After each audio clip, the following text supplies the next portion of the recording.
देखिए, मल्लापुरम जो है वो एक ऐसा डिस्ट्रिक्ट है जो पूरे देश में शायद सबसे ज़्यादा डिस्टर्ब्ड है। जो रोज़ के रोज़ एक ना एक कांड मल्लापुरम से निकलता है। ये जानवरों को तो मारते ही मारते हैं। वहाँ के पंचायत लोग हाथियों को ही नहीं, वो जहर फेंक देते हैं। हजारों जानवर एक साथ मर जाते हैं, चिड़ियों को मारते हैं, कुत्तों को मारते हैं।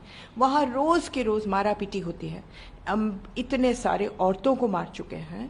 ये हिंदू मुस्लिम लड़ाई करके लोगों के बाजू काट देते हैं। बहुत भयानक स्थिति है मल्लापुरम की। और ऐसे लगता है केरला की सरकार उनसे डरती है, क्योंकि वहाँ कोई कार्रवाई होती नहीं है। जो सबसे कमज़ोर एडमिनिस्ट्रेशन के लोग हैं उनको मल्लापुरम भेजा जाता है। अब सवाल ये है कि केरला सरकार करती क्या है। हर साल 600 के करीबन हाथी मारे जाते हैं केरला में, यानी कि हर तीसरे दिन एक हाथी मरता है। और वो भी मंदिर इनको मारपीट करके मारते हैं। ये इनको परेड पर ले जाते हैं धूप में, और अगर वो घबरा करके इधर उधर घूमते हैं तो उसी वक्त उनको मार देते हैं। उनको रखते हैं और इंश्योरेंस लेते हैं, और फिर उनके ऊपर जंग भरे कील लगा देते हैं ताकि उनको गैंग्रीन हो जाए और फिर वो मर जाए और उनके नाम पर इंश्योरेंस ले लें। इनके ऊपर बेड़ियां डाल करके पानी में डुबो देते हैं। अच्छा, केरला एक चीज़ मशहूर है केरला में कि आप कुछ भी मारो, केरला की सरकार तिनका भर के काम नहीं करने वाली है। तिनका भर के। अब क्या बोले तिनका केरला की सरकार को।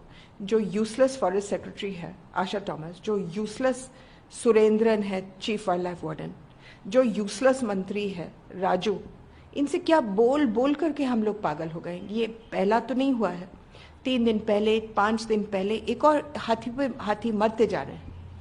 अब इस वक्त जब मैं बोल रही हूँ, 1 महीने से मैं इनके पीछे पड़ी हूँ कि त्रिचूर में एक मंदिर में एक हाथी है जिसके चारों टांगों को इस तरीके से बांधे गए हैं कि चारों पैर इतने फूले हुए हैं। वो दिन रात रोता है, दिन रात। और क्या करते हैं, जब भी रोता है छड़ी के साथ मारते हैं, और अंधा हो गया है रो रो करके। अब मैं कह रही हूँ उसको उठा लो, रेस्क्यू सेंटर में डाल दो, लेकिन नहीं।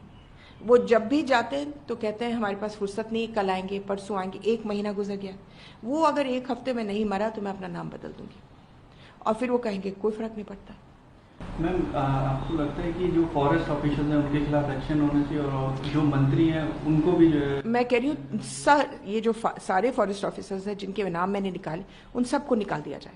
हजारों लोगों ने आज उनको चिट्ठी लिखी, उन्होंने सबको इरेज कर दिया अपने कंप्यूटर से। पूरे देश में से लोग भेज रहे हैं कि भाई कुछ तो करो।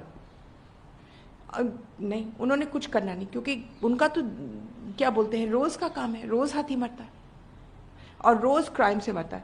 आपको मालूम है पिछले 20 साल में एक भी हाथी नेचुरल तरीके से मरा नहीं। सबके सब यही मौत मरे। मैम, अभी क्या एक्शन हमको होना चाहिए? देखिए, केरला की सरकार से कुछ भी मांगना बेवकूफ़ी है। इन्होंने ना सुनना है, चुप रहना है। कल एक और हाथी मारा जाएगा, फिर हम लोग उस पर हाथी पर चले जाएंगे। सवाल ये है कि ये सुप्रीम कोर्ट की गलती है। 7 साल से एक केस पड़ा है सुप्रीम कोर्ट के सामने। सारे देश के एनजीओ ने मिल करके विनती की है सुप्रीम कोर्ट से कि आप ये केस सुन करके, हम चाहते हैं कि हर मंदिर से हाथी निकाले जाए, हर प्राइवेट ओनरशिप से हाथी निकाला जाए। 20,000 से भी कम हाथी रह गए, खाली 800 मेल्स रह गए। अब 800 मेल्स का मतलब है कि थोड़े दिनों के बाद ये प्रजाति खत्म हो जाएगी, शेर की तरह। तो सुप्रीम कोर्ट को रूलिंग देना चाहिए था कि ये अब शेड्यूल 1 का एनिमल है। कोई भी देश में शेड्यूल 1 का एनिमल कोई व्यक्तिगत मालिक नहीं हो सकता है, चाहे उसको मंदिर बोलो चाहे कोई व्यक्तिगत।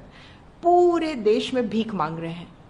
कहीं इलेक्शन होता है तो वो कमबख्त उसके ऊपर चलता है वोट मांगने के लिए।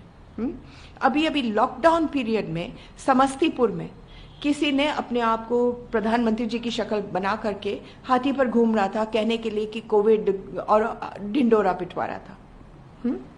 तो ये हाथियों को इस तरीके से इस्तेमाल करना पाप है। हाँ, ये प्रजाति खत्म हो जाएगी तो कम से कम 300 पेड़ भी किस्म के पेड़ गायब हो जाएंगे, जो देश के लिए बहुत ही खतरनाक है। मैं कहती हूँ सुप्रीम कोर्ट केस तो सुन ले, उस पर रूलिंग तो दे दे। मैम, राहुल गांधी जो है वो केरला रिप्रेजेंट करते हैं। मैम, आपको लगता है कि उनको अभी इस बात पर कुछ एक्शन लेना चाहिए, वहाँ पे बात करें, क्या आपको उनको? अब उन्होंने खुद चुना था वो जगह और आराम से वो जीत करके आए। वो खुद, अब जब खुद चुना है तो बजाय कि पूरे देश को ठीक करे, वो अपने क्षेत्र को ठीक करे पहले। मैम, उनको आपको क्या सजेशन है कि क्या उनको अब करना चाहिए अपने इस समस्या को सुलझाने? पहले तो वो सारे ऑफिसर्स का बदलाव या उनके ऊपर सस्पेंशन या कुछ करना चाहिए। दूसरा, पूरे टास्क फोर्स वहां भेज करके पता करें कि किसने ये कौन दरिंदा है जिसने ये किया है। तीसरा, एक लॉ पास करे केरला कि कोई भी प्राइवेट ओनरशिप नहीं होगा, वो अपने आप कर सकते हैं, उनको इंतजार नहीं है सुप्रीम कोर्ट का। और चौथा, रेस्क्यू सेंटर्स बना करके सारे जो बहुत ही पीड़ित जानवर हैं उनको रेस्क्यू सेंटर्स में भेज दें। ये है